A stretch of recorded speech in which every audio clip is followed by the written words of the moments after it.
Welcome back, watch fans. We're talking about big money energy. That's right, big money energy, big money energy. And what type of watches have that big money energy? That's what we're talking about. We're talking about winning. We are talking about champions winning. And I believe in order to win, you need to have one of three watches on your wrist. I talked before about some of the characteristics. You want to have something with polish, shiny, modern gold. Kind of like, again, this is a peasant watch, the Yachtmaster 40, but it does have some gold. It does have the steel. Again, I wear this watch for consorting with the peasant classes, but for winning properly, you need to have a gold, full gold watch on your wrist. Now, what are the brands? And I said, look, you got to have the modern, shiny gold. It does help if you do have the diamonds. You got to have some baguettes in there. You got to have the baguettes on the dial. Big baguettes, not little baby baguettes. Look at that. Wow. These guys are in it to win it. In it to win it. You see that? No Speedmasters, no Omegas here. This is Rolex only. Rolex only, baby. Rolex. Man, these are incredible. Look at this. They're not kidding around. Now this is just the exercise. That's right. Shit, look at that. Crazy. I mean, this is incredible stuff here. Yeah. Now, what are the brands? Okay, so there's three brands that you need to consider: Rolex, Audemars Piguet, Patek Philippe. Now, which is the best? I'm gonna give you my picks right now. I would take out Patek Philippe from that equation. Why? Well, Patek Philippe, if you're thinking of gold, you're thinking of the Nautilus. I don't think the Nautilus is gives off the big money energy. I'll tell you why that is right now.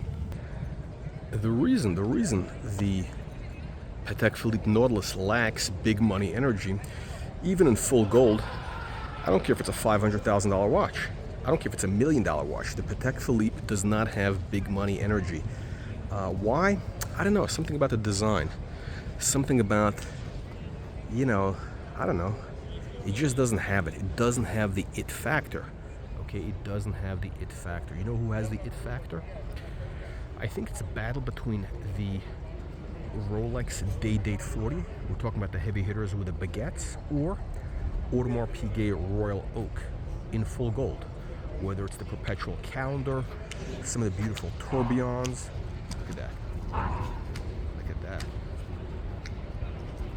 We're talking about those watches. Now, the battle between Rolex and Audemars Piguet for big money energy, the winner goes to, are you ready for this? And again, this is all about winship. It's all about winning bigly. It is all about winning bigly. When you put up the watch on your wrist, which watch vibrates the bigger energy, which gives off the big money energy, right? There's big money energy and there's huge money energy and there's bigly money energy. And that's what we're looking for, my friends. We're looking to, separate from the pack and win bigly. That's what it's all about. And I believe Audemars Piguet is the clear winner. Audemars Piguet is the clear winner. There is a clear winner. And again, beautiful watches. Now, the one watch you do want to avoid is the chronograph. The Audemars Piguet chronograph is a loser's watch. It is not a serious watch. Why? Because it obscures the beautiful tapisserie dial. The Audemars Piguet tapisserie dial, it gives off the big money vibes. It's got the big money vibes. Now, I forgot to mention one important thing that you need in your big money energy watch. It's got the light, the dial. The dial has to react to the light, meaning it's got to have some sort of, it's got to change with the light. It's got to have different. Hang on a second. Let me give you the big money vibe here. Here we go. I'm talking about the big money vibes here. The big money. You see, we're talking about the big money. You got to have something that reflects the light, that's got reaction to the light, that's going to have sunburst effects, things like that. The tapisserie dial from Audemars Piguet definitely has that. The tapisserie dial, it gives off those vibes. especially the white dials. I love the white dials. Those are the best because they're really incredible. Now, generally white dials I don't like, but for Audemars Piguet, they have a very special white, which is called money white. That's right. And if you mix it with the rose gold watch, the rose gold bracelet, it's incredible. One final thing I should mention: the big money energy watch does need to be on a full bracelet. It cannot be on leather. I mean, it could be on leather, but if you're gonna go with leather, you're gonna need. If you're gonna go with a strap, it's gonna have to be like a bigger case. It's gonna have to be one of those Royal Oak. It has to be one of those Royal Oak 39 millimeters, which sadly are a little bit too big for me. I don't know if I could wear those really. I'd like to, but I really, they're a little bit too big for the Cardinal. Sadly. So, where does that leave us? Now, here's the other thing. For the Cardinal, most of the Royal Oaks the new modern Royal Oaks are a little bit too big. At 39 millimeter, they wear huge. They wear like 42s. Now, this is a 40 on the wrist. I don't know if you can see it. Actually, it does fit properly, but somehow the camera angle makes it look like it's hanging over the wrist. But no, it does fit properly. As does the Rolex Day-Date 40. It does fit properly. But I do prefer the white gold because for me personally, that watch looks good with my aristocratic skin tone. Okay, the white gold. I love rose gold color, but simply it doesn't look good and it looks too big. It just stands out too much. And again, look, I do consort with peasants sometimes, so I do need to be a little bit low key, and that's what the white gold does for me. So again, you want to have a dial that reacts. The Royal Oak is a magnificent dial with a tapisserie. You want to see the big tapisserie, no chronograph. The chronograph is for losers. That's for leprechauns with monkey eyebrows, okay? Anytime you see anybody with a chronograph Royal Oak, they're a loser. Why? Because, very simply, the point of the Royal Oak is to show the tapisserie dial. And again, you want the watch that's best in class. Best in class, baby. Best in class means you're talking about Rolex Daytona for chronograph. Rolex Daytona is best in class. The debate has been settled. The debate has been settled. Rolex Daytona is best in class. That is the only chronograph you should even consider, my friends, is the Rolex Daytona. Again, I'm not a chronograph. I'm just telling you the facts. You may not like it. The truth is ugly. The truth is like being up there in the bleachers instead of the king position here. Actually, no, I think they do have some better seating up there. But no, I'm just telling you the reality, my friends. So you avoid the chronograph, especially now. By the way, some of you are thinking of the Nautilus, because the flashy, the gold, they got the stupid, I don't know, messy dials. The new ones, they're disasters. They're actually for trashy people. That's for guys like Grant Cardone. Okay, it's not for aristocrats. Okay, the Royal Oak is for aristocrats. If you can pull it off, again, if you have the big wrist, you can pull off that huge. It's basically a 42 millimeter watch. If you can have a 42 millimeter chunk of gold on your wrist, the Royal Oak is the way to go. Now, here's the only problem with the Royal Oak. I'll tell you what it is. The problem with the Royal Oak is Audemars Piguet. That's right, Audemars Piguet, which is a horrible company, and nasty French people. That's right, nasty French people, the worst of the French. Their service is very bad. The quality, I'm not sure about the quality of the watches. I've heard different things. There's been issues reported. We know historically they're not the most reliable. They are relatively delicate. And you really don't want to deal with these people. You don't want to deal with them. So, here's the thing. Ultimately, it's kind of like choosing between Bentley and Ferrari. Okay, Bentley and Ferrari. That's the choice. I go with the Bentley because the Bentley is more comfortable. It's more reliable. It's just a better car. It's not as flashy. Again, the flashy car is the Ferrari. It's the Lambo, right? But it's not comfortable. It's just flashy. And it's not that as reliable as the Bentley, which is a Volkswagen engine, basically, right? It's It's much better. Look, the Germans know how to make engines. The Italians do not. Sorry. Mi dispiace, ragazzi. Mi dispiace, ragazzi. Meccanica italiano è cagare.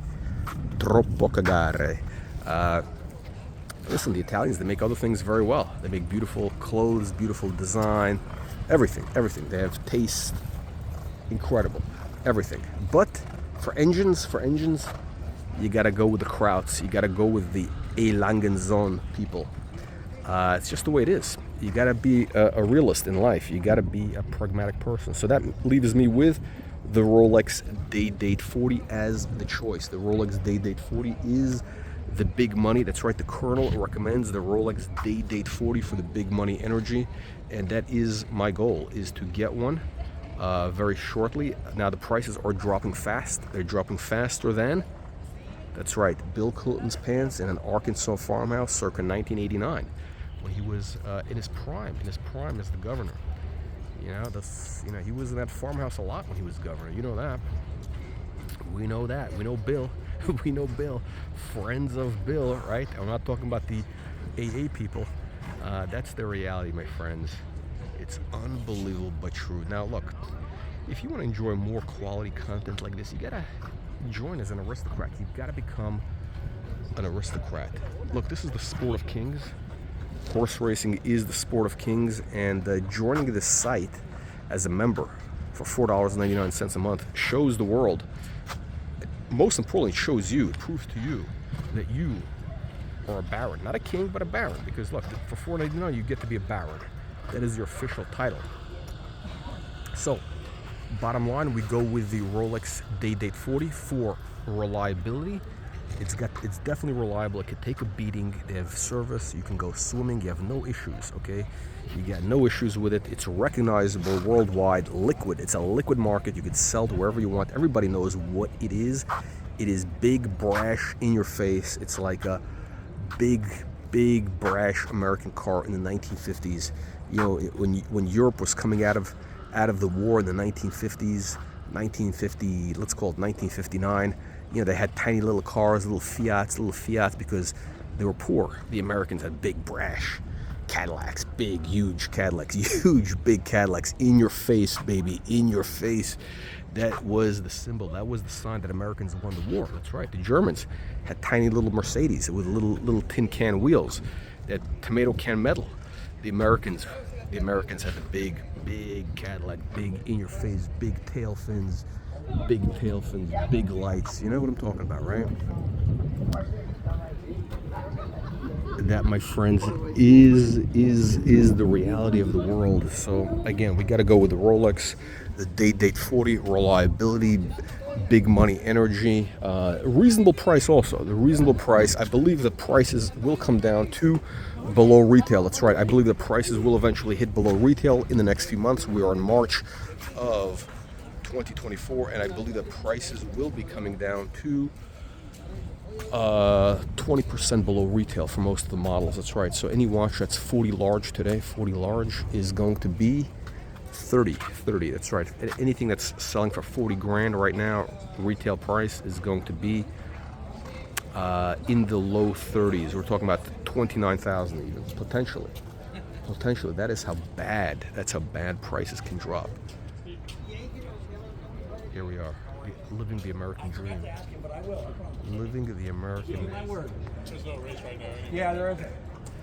Living the American dream with Rolex. That's right, my friends. Living the American dream with Rolex is what it's all about. Click the like, subscribe button, and we'll see you all on the next one.